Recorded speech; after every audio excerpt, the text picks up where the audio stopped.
Oke, Assalamualaikum warahmatullahi wabarakatuh. Selamat datang di channel Assalamualaikum warahmatullahi. Erdianto Effendi, Pak Novel Baswedan, mantan penyidik KPK dengan segudang pengalaman bersama KPK, dan tentu saja suka dukanya semua orang sudah tahu lah, se-Indonesia mungkin seluruh dunia pun sudah tahu mungkin kan bagaimana kiprah Pak seorang Novel Baswedan dalam memberantas korupsi bersama KPK.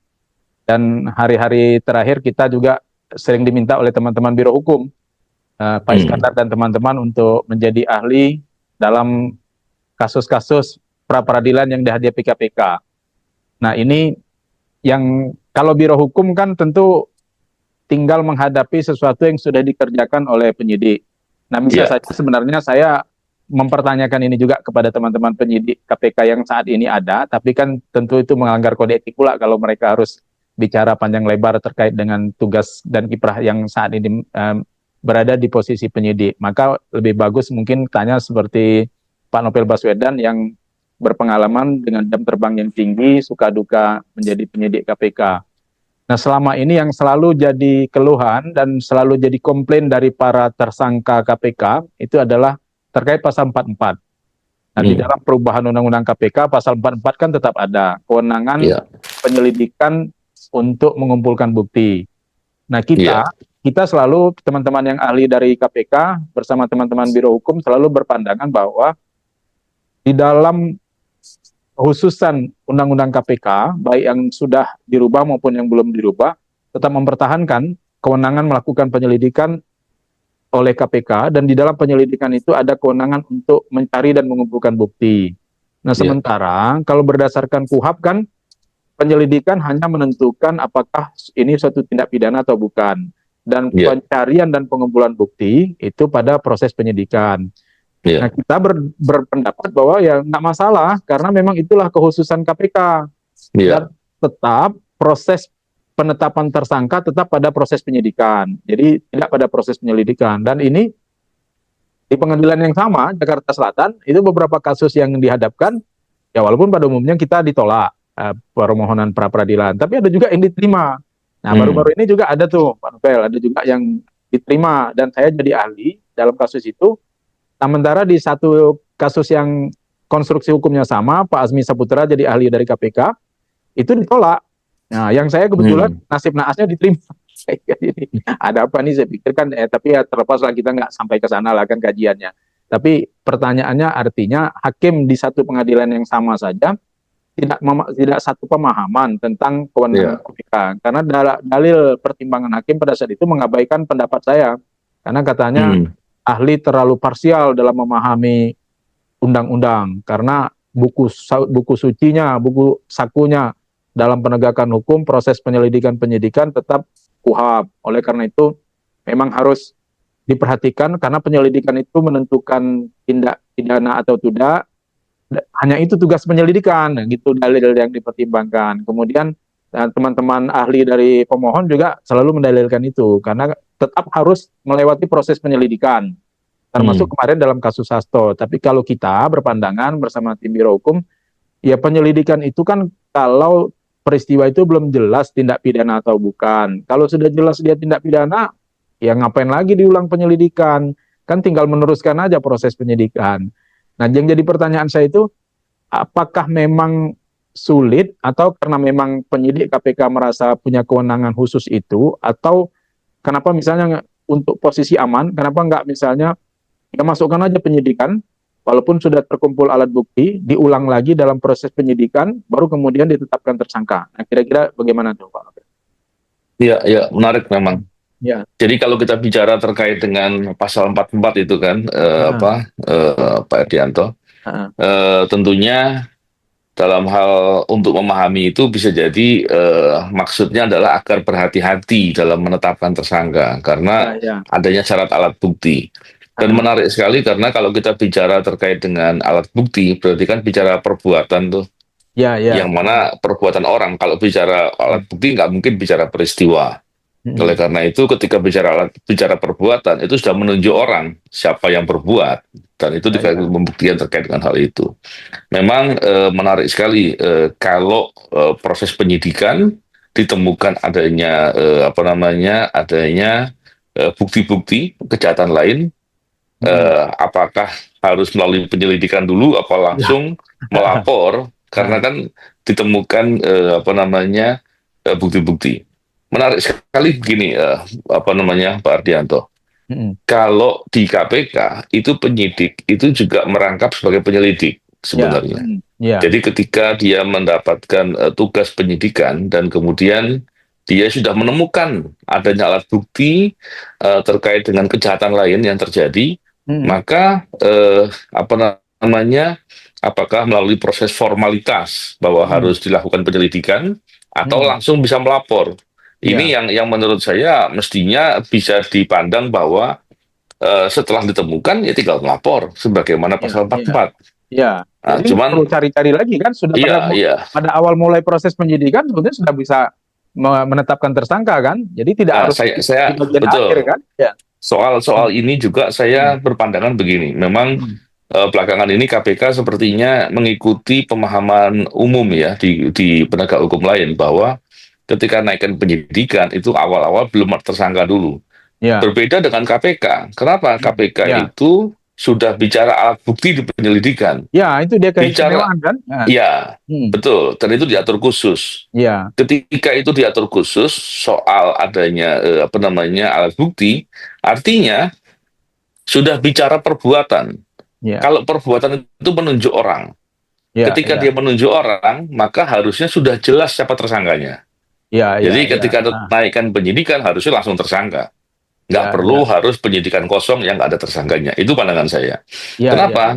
Justru kalau ada syarat alat bukti, tapi tidak langsung menunjuk tersangka, ini berbahaya. Contohnya begini, Pak Yanto. Seandainya ada perbuatan yang dilakukan oleh si A, si B, dan si C. Dan kemudian bukti yang dimaksud itu adalah alat bukti satu dari si A, dua dari si C. Dan kemudian dianggap adanya dua bukti permulaan dari dua bukti yang cukup tadi. Maka menurut saya nggak nyambung. Bukti yang cukup itu harus dari satu orang yang berbuat. Nah, inilah. Oleh karena itu sebetulnya sudah memenuhi syarat untuk penetapan tersangka. Nah, itu pandangan saya. Tapi belakangan kemudian saya melihat banyak ahli-ahli atau penasihat hukum terutama yang kemudian mencari celah seolah-olah itu suatu hal yang salah dan dia mengikuti kaidah umumnya di KUHP. Atau di aparat penegak hukum lain. Padahal ketika sesuatu diatur khusus, maka yang khusus itu yang harus digunakan. Lex spesialis. Pandangan saya begitu, lex spesialis. Betul. Artinya kalau memang dianggap itu tidak bersifat khusus, ya untuk apa ada lex spesialis derogat legi generalis kan? Justru di situ. Ya menurut kita keistimewaan KPK gitu kan. Nah, jadi itu kemudian kita lanjutkan bagaimana sebenarnya kendala ketika dalam proses penyelidikan selama ini, apakah dengan diberikannya kewenangan dalam proses penyelidikan mencari dan mengumpulkan bukti selama ini pengalaman Pak Nopel, apakah KPK memang menjadi lebih leluasa dalam mengungkapkan suatu tindak pidana korupsi jadinya? Iya, sebenarnya di penyelidikan itu kewenangan yang diberikan sangat terbatas. Berbeda tentunya dengan penyidikan dan itu pasti. Dan kalau tidak salah di penyelidikan itu hanya ada beberapa terkait dengan pencegahan pergi ke luar negeri itu. Tapi selebihnya tidak diberikan. Termasuk minta data perbankan itu di penyelidikan juga belum bisa. Apalagi melakukan tindakan-tindakan lain mencari alat bukti. Bahkan memanggil orang pun nggak bisa. Yang bisa mengundang. Karena konsekuensi mengundang itu bisa hadir bisa tidak. Mencari bukti secara progresif itu tidak mungkin dilakukan. Jadi di penyelidikan memang kewenangannya sangat terbatas. Bayangkan penyelidik diberi tugas untuk mencari alat bukti tapi tidak diberikan kewenangan yang proper, yang cukup. Nah, ini yang menjadi persoalan. Tentu level alat buktinya menjadi berbeda. Apakah kemudian ketika alat bukti itu dari keterangan kemudian di-challenge bahwa itu kan bukan saksi, karena saksi setelah penyidikan. Nah, itu kan jadi kekacauan berpikir lagi itu. Padahal dalam alat bukti itu, kalau penyelidikan ya pasti bukan saksi, tapi keterangan orang yang berpotensi menjadi saksi dalam proses penyidikan. Jadi memang itu seringkali menjadi kendala Pak Ardianto. Jadi proses penyelidikan itu dilakukan tentunya dengan diawali dengan adanya analisis di apa namanya bagian pengaduan masyarakat, yang biasanya dalam analisis itu sudah ada bukti-bukti awal, yang setelah itu baru ditindaklanjuti untuk pendalaman lebih lanjut atau mengkonfirmasi bukti-bukti. Jadi Jadi itu tetap yang diperiksa kemudian juga ya ketika mulai sprindik keluar, alat bukti yang tadi penyelidik ya. dikumpulkan dalam proses penyelidikan dipanggil lagi sebetulnya kan? Oh iya, iya, pasti dipanggil lagi, betul. Dipanggil lagi, kemudian Iya. diklarifikasi. Ya, kalau saya kan sering jadi ahli itu biasanya BAW namanya dulu kan kalau berita acara wawancara. Nah setelah BAW nanti kan baru BAP, berita acara pemeriksaan. Ya Iya. walaupun mungkin isinya sama, tapi tinggal mengubah format. Itu juga kan yang dilakukan KPK kan? Iya, betul. Tapi begini juga, Pak Ardianto. Kalau kita lihat bahwa apa namanya, ketika pemeriksaan dalam BAP itu bisa berkembang karena setelah itu atau sebelum itu sudah ada tindakan seperti penggeledahan, ada tindakan penyitaan, dan tindakan-tindakan lain yang akhirnya atau meminta data perbankan, yang dari fakta-fakta itu kemudian mengkonfirmasi lebih jauh sehingga apa namanya itu berita acara wawancara gitu ya, itu tentunya masih sangat awal ya, dan BAP tentunya sangat mendalam dan sudah mengkualifikasi bukti-bukti dengan lebih rigid. Nah, logis nggak itu kalau dicapai dalam waktu 1 hari itu, Pak Nobel? Maksudnya di BAP-nya? Ya, di BAP. Artinya gini, kan misalnya kan proses penyelidikan itu kan sudah dapat nih BAW segala macam, pengumpulan barang bukti, alat pengumpulan keterangan tadi. Lalu kemudian misalnya mulai proses penyidikannya tanggal 1 Maret 2025. Nah, dengan alat bukti tadi yang sudah dikumpulkan dalam proses penyelidikan, lalu kemudian dikonfirmasi ulang dalam 1 hari bisa putus itu ya, bisa bisa artinya dapat kesimpulan menetapkan tersangka. Sebetulnya tergantung ketika apa namanya bukti-bukti memang betul-betul sudah ditemukan semua, nggak sulit tentunya. Berbeda dengan ketika apa namanya sesuatu hal yang konfirmasi lebih jauh, terutama terkait dengan kerugian keuangan negara, tentu prosesnya akan lebih lama di sana. Tapi kalau dilihat tentang syarat bukti dari penyelidikan naik ke penyidikan dengan syarat bukti untuk menetapkan tersangka kan sama sebenarnya. Sama ya. Kurang lebih adanya. Akhirnya kalau dibilang 1 hari cukup selesai nggak? Ya selesai saja karena di penyelidikan juga sudah dikonfirmasi dan mengkonfirmasinya dengan tertulis, dengan ada recordnya yang kuat. Ya, paling artinya kesulitannya apa ya kalau di pasal 2 atau pasal 3 karena menunggu alat bukti perhitungan. Dan selama ini kan yang kita tahu KPK justru banyak melakukan penangkapan dalam kasus delik suap kan, dan itu OTT. Kalau tertangkap tangan kan malah lebih istimewa lagi kan. Jadi ada 2 keputusan yang sebetulnya digunakan. Jadi sesuatu yang proses pengumpulannya jauh lebih mudah, ya nggak perlu. Itu juga kemarin kita pernah berdebat itu di mana, di pengadilan mana, ketika orang yang ditangkap atau disita, digeledah itu kan harus katanya tersangka dulu. Nah ini juga perdebatan karena di dalam KUHP juga ada ketidaksinkronan antara pasal yang satu dengan pasal 1 dengan pasal 131. Di pasal 131 itu kan boleh melakukan penyadapan, boleh melakukan penggeledahan atau penyitaan kepada orang yang bukan tersangka, karena disebutkan di situ bahwa penggeledahan dan penyitaan dapat dilakukan di tempat lain kepada orang. Nah sementara di dalam pasal 1 itu harus tersangka. Nah, jadi sebenarnya ada tidak sinkron juga, mungkin itu jadi catatan juga bagi tim perumus KUHP ke depannya. Nah, termasuk dalam undang-undang KPK ya itu juga nggak diatur. Jadi sepanjang nggak diatur secara khusus kan tentu kembali ke KUHP. Nah, ini juga kendala. Nah, di dalam praktek selama ini nih Pak Nobel, pengalaman setelah melakukan penyelidikan, sebenarnya kita sudah tergambar ya tersangka ya, sudah dapat tergambar siapa yang akan jadi calon tersangka ya. Ya, pastinya begitu, Pak Erdianto. Kalau di penyelidikan adanya syarat adanya 2 alat bukti atau bukti permulaan yang cukup, itu bukti permulaan ya, itu kemudian apa namanya tentunya mengarah kepada perbuatan orang yang terkait dengan bukti yang dimaksud itu, tentunya itulah syarat untuk penetapan tersangka sebenarnya. Jadi kalau dilihat apakah penyelidikan naik penyidikan itu sudah kelihatan tersangkanya, ya pasti kelihatan.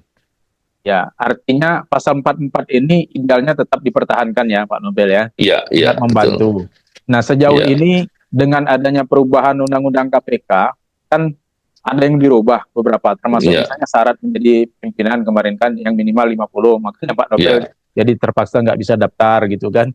Nah, padahal banyak masyarakat berharap segera bisa mendaftar gitu kan. Ya mudah-mudahan ke depan ya 4 tahun ke depan bisa daftar. Iya. Nah, lalu apakah masa depan KPK ini akan menjadi lebih baik dengan undang-undang KPK yang sudah dirubah ini? Iya, saya pernah mencoba meneliti ya. Hmm. Tentunya banyak orang yang meneliti undang-undang yang baru ini. Saya belum menemukan di mana urgensi untuk apa namanya perubahan ini adalah menjadi lebih baik. Ya, ya, Bahkan ya. ketika dilihat detailnya, Ah, apa sih yang membuat undang-undang ini lebih baik? Saya nggak nemukan tuh. iya, iya, iya. Salah satunya begini, Ah, ada teman yang berbicara begini. ah, Kalau sekarang ini KPK apa namanya eh apa namanya itu ada kewenangan untuk SP3 gitu. ya, Bukankah ya. itu jadi lebih baik? Ah, Selama ini bukankah berjalan lebih dari 10 tahun tidak ada persoalan dengan tidak ada kewenangan SP3. ya, Yang ya, kedua, kewenangan SP3 justru membuat celah intervensi. ya, Bayangkan ya, kalau seumpama Pak Erdianto sebagai pimpinan KPK ya, menangani perkara yang high level gitu kan, ya, dan ya. kemudian ada pihak Ah, tertentu yang mau intervensi. ya, Pak ya, Erdianto tinggal bilang, loh, saya nggak bisa meng-SP3 perkara ini, enggak. ya, Jadi ya, ya, perkara ya, ini ya, harus ke ya, sidang. Itu ya. kan menutup celah intervensi. Ah, Dengan adanya dibuka, itu menjadi persoalan dalam intervensi. Memang ada beberapa keadaan, contohnya ketika dalam proses tersangka meninggal dunia. ya, Ada proses di mana ya, selama ya, ya. ini ada caranya lah untuk Ah, menghentikan tanpa KPK diberikan kewenangan SP3. Salah satunya itu. Dan yang ya, ya, lain-lainnya justru membuka ruang intervensi atau membuat penyidik atau pegawai KPK tidak independen. Contohnya posisi pegawai KPK yang sebagai ASN ASN ya, itu membuat proses karirnya, pendidikan segala macam tergantung pihak lain. Dan ya, itu ya, membuat kemudian ruang terjadinya intervensi terhadap pegawai KPK. ya, Selain itu, dan masih banyak lagi lah. Dan ya kita sering termasuk membahas begini. soal itu.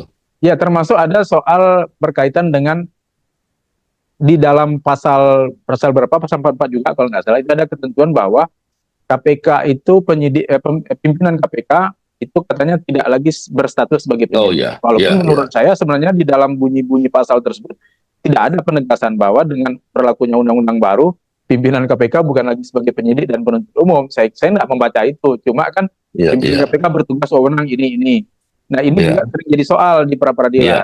Nah, dipersoalkan, jadi persoalan bagi teman-teman pemohon itu berserta para ahli yang dihadirkan pemohon, selalu dibilang begini, ini berarti pimpinan KPK tidak lagi berwenang menandatangani surat-surat perintah. Nah, pada waktu itu saya mendalilkan begini, lah kalau memang pimpinan KPK dianggap tidak lagi berwenang menandatangani surat-surat, misalnya surat perintah penangkapan, surat perintah penahanan, surat perintah penyidikan, maka permohonan pra peradilan juga salah alamat dong.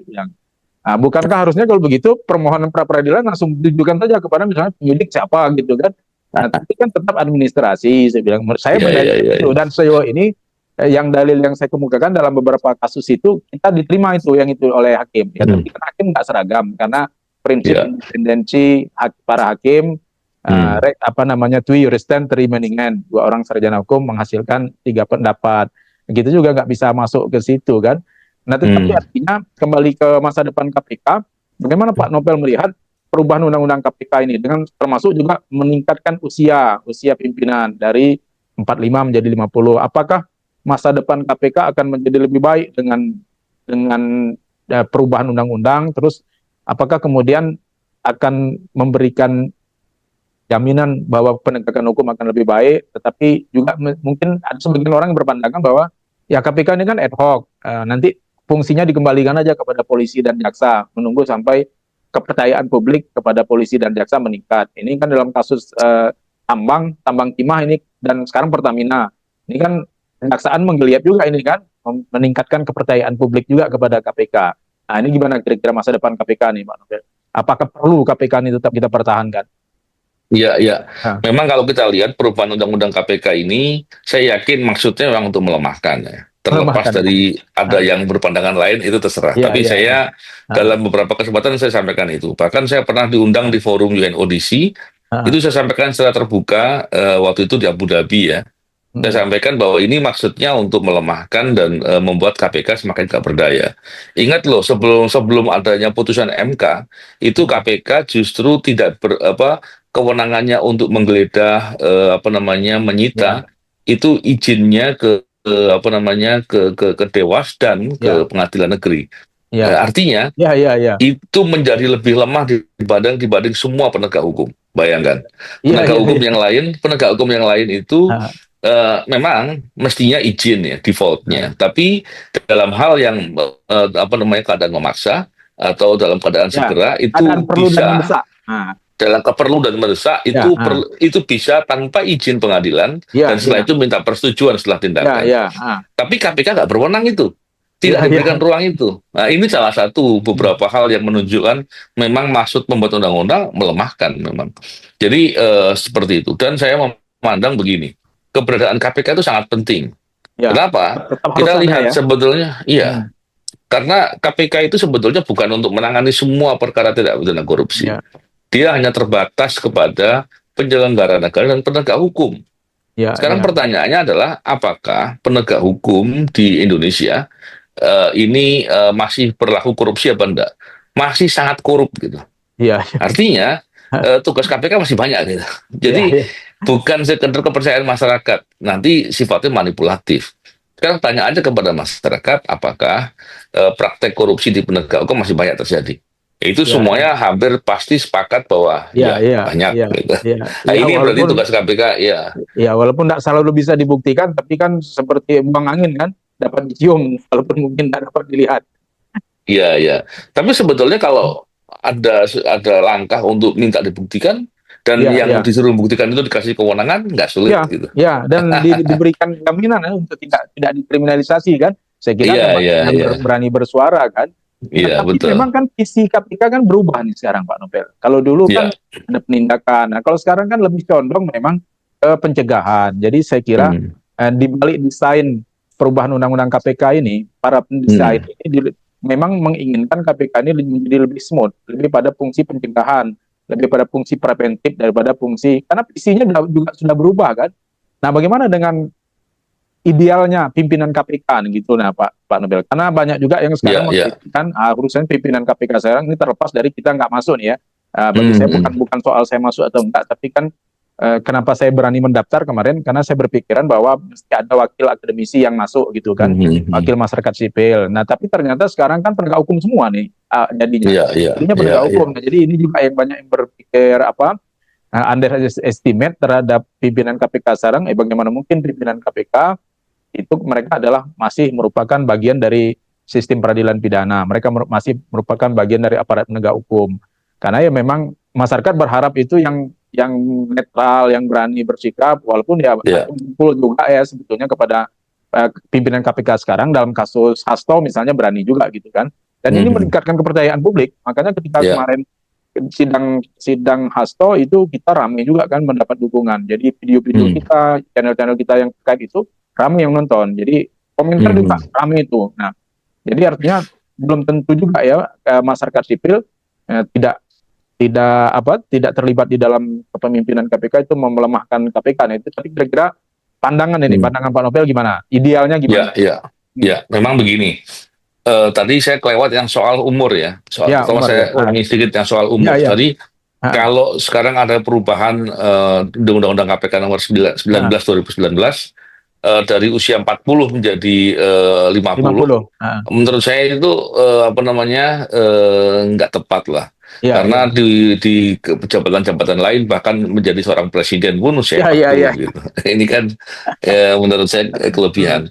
Dan saya bersama teman-teman menguji hal itu ke Mahkamah Konstitusi. Bahkan Mahkamah Konstitusi dalam putusannya sepakat dengan kami soal dalil-dalil, walaupun kemudian tidak serta-merta menerima apa yang kami minta. Tapi dalam putusan tersebut disampaikan bahwa perubahan dari batas usia 40 ke 50 itu bisa saja dimaksudkan untuk menjegal orang-orang tertentu. Itu putusan MK yang mengatakan itu. Artinya memang ada suatu motif yang tidak baik lah. Terus terkait dengan tadi yang terkait dengan KPK. Saya berpandangan begini, mestinya KPK dalam melakukan tugasnya itu betul-betul menjalankan hubungan dengan masyarakat untuk meningkatkan peran serta masyarakat dalam terkait dengan upaya pemberantasan korupsi. Jadi hal itu yang mesti harus dilakukan. Kalau itu yang terjadi, maka akan jadi sangat sangat kuat. Karena seperti apapun upaya KPK dalam memberantas korupsi pasti tidak disukai oleh politisi dan Iya, tidak iya, disukai iya, oleh iya, banyak pejabat-pejabat karena itu iya, bisa berpotensi menghantam dirinya gitu iya, iya, atau mengenai dirinya kalau dirinya berbuat korupsi. Nah, ini yang kemudian pastinya perlu diperhatikan. iya, Soal KPK yang diarahkan ke pencegahan, hmm, menurut saya ini sesat pikir itu. iya, iya, Karena apa? Yang pertama, eh, loh kalau memang arahnya mau pencegahan, kenapa pimpinannya dipilih yang penindakan semua gitu kan? iya, iya, Itu iya, itu, iya, itu yang pertama. iya, Yang iya, kedua kalau kita lihat eh, best practice di internasional untuk apa namanya indeks persepsi korupsi yang di bawah 50 itu penindakan lebih dikedepankan iya, iya, walaupun tentunya semuanya berjalan pendidikan, pencegahan dan penindakan. Tapi kalau hmm, di atas 50 itu dikedepankan pencegahan. iya, Harusnya iya, seperti itu. Jadi kalau kemudian ada beberapa pejabat yang mengatakan bahwa memang ini mestinya pencegahan. Pak Luhut kalau salah satunya yang mengatakan iya, bahwa oh, iya, itu harusnya pencegahan. hmm, Menurut saya contoh pun yang digunakan salah gitu. Dia iya, iya, gunakan contoh negara-negara maju yang indeks persepsi korupsi hmm, mendekati 80 gitu. iya, iya, Jadi iya, nggak logis gitu. Mestinya yang digunakan adalah bagaimana Hong Kong yang meningkat, hmm, bagaimana Korea Selatan yang meningkat, dan hmm, banyak lagi yang lain. Itu semua ketika apa namanya melakukan upaya perbaikannya pasti penindakan dikedepankan karena penindakan apabila tidak didorong juga maka pencegahan nggak ada yang mau taat, nggak ada yang mau ikut iya, iya, karena sifatnya tentunya persuasi, iya, mau iya, bagus, nggak mau iya, nggak ada sanksi, nggak ada resiko gitu. Nah iya, ini yang menjadi persoalan. Jadi ah, kalau kemudian pencegahan dikedepankan, nah, itu menurut saya cuma alasan gitu.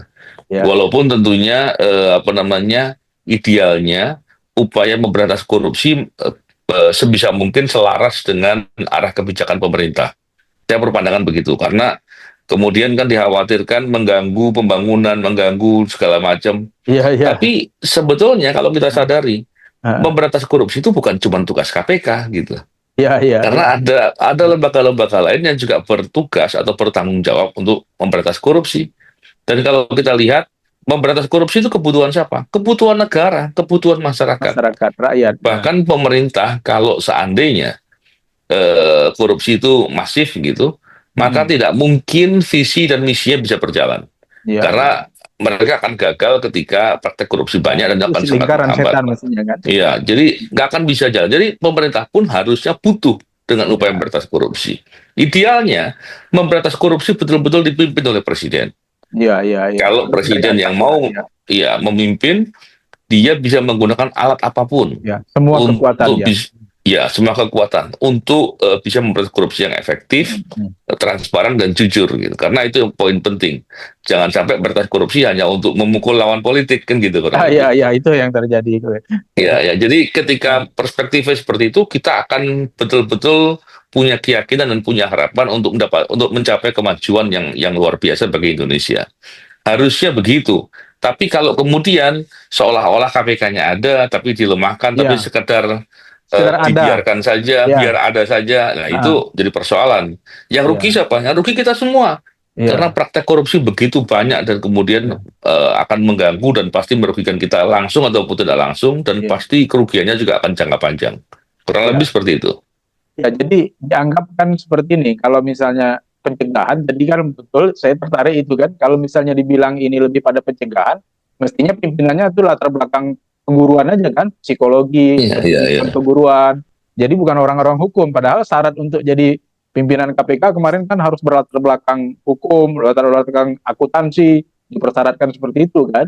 Nah, di Iya, iya. 50 ini memang saya juga melihat orang pada umumnya, kenapa kemarin juga termasuk sepi pendaftarnya Hmm, ya salah satunya faktor menurut saya karena faktor 50 itu orang di usia hmm, 50 itu kan biasanya udah mapan hmm. dalam jabatan, sudah mapan dalam dalam ekonomi. Jadi mereka mungkin malas untuk mendaftar. Saya pun banyak yang bertanya kemarin, kenapa sih masih mendaftar juga KPK? Kan sudah posisi sudah safety, sudah ready, sudah aman, ngapain lagi? Sudah posisi aman, ngapain lagi mau menyusah-nyusahkan diri Iya, berkecimpung iya. di dunia itu? Gitu.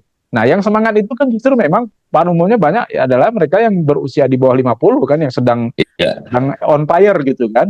Itu memang melihat seperti itu. Dan pimpinan hari ini memang kita lihat latar belakangnya itu tadi memang near akademisi dan masyarakat sipil gitu. Itu gimana kira-kira pendapat Pak Novel terkait dengan ketiadaan teman-teman dari orang masyarakat sipil di dalam pimpinan KPK hari ini?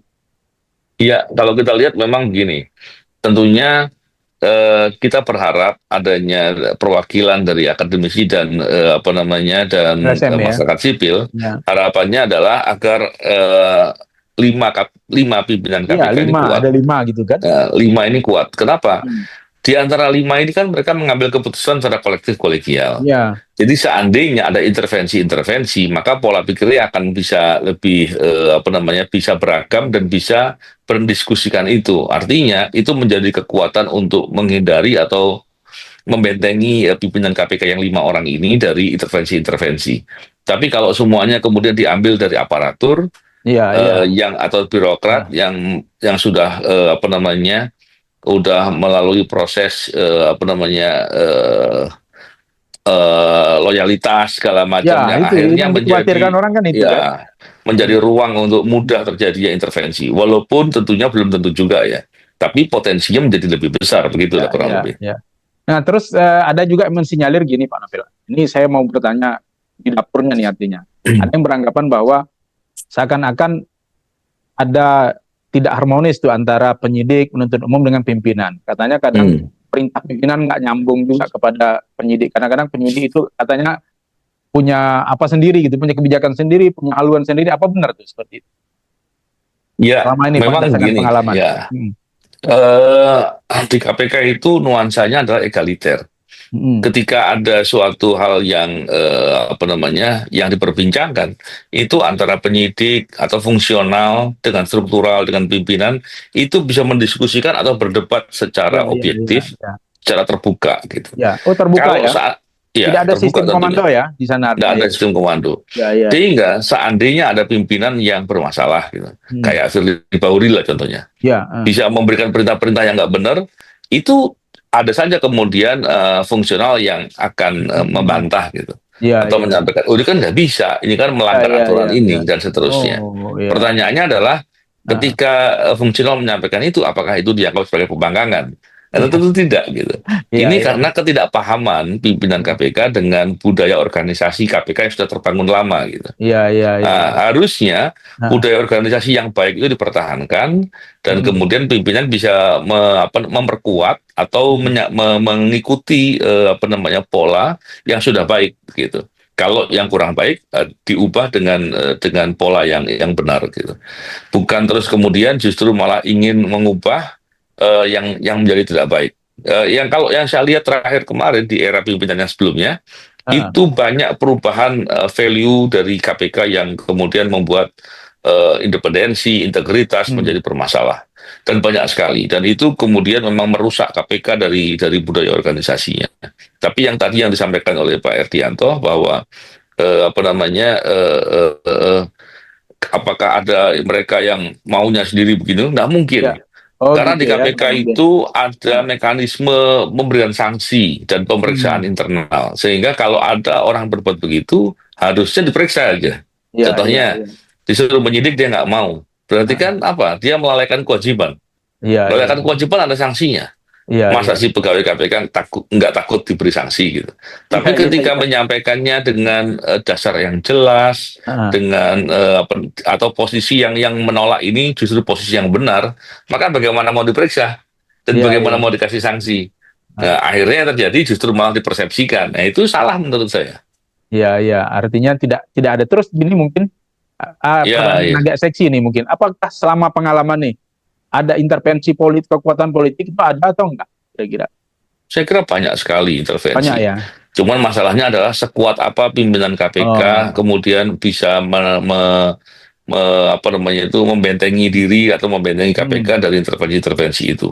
Tapi pernah juga kejadian di mana pimpinan KPK yang tidak mampu menghadapi intervensi, tapi dia juga tidak mampu menyuruh sesuatu yang melanggar aturan kepada pegawai-pegawainya. Ini Iya, menjadi iya. persoalan juga bagi pimpinan KPK.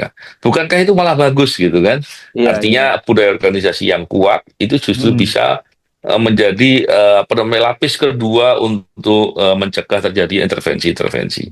Idealnya memang itu yang harus dikuatkan Iya. gitu ya. Bukan Nah, itu malah dipersoalkan.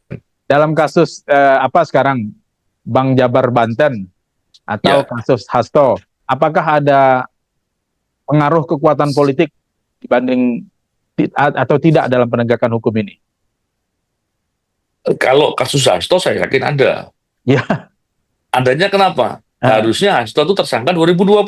2020 ya, ya. Iya, karena Ah, intervensi politik, kemudian ah, pimpinan KPK-nya, kemudian apa namanya, hmm, oleh Firly Bahuri kan ternyata belakangan diketahui iya, atau iya, banyak informasi yang beredar bahwa dia hmm, teman dekatnya Hasto gitu.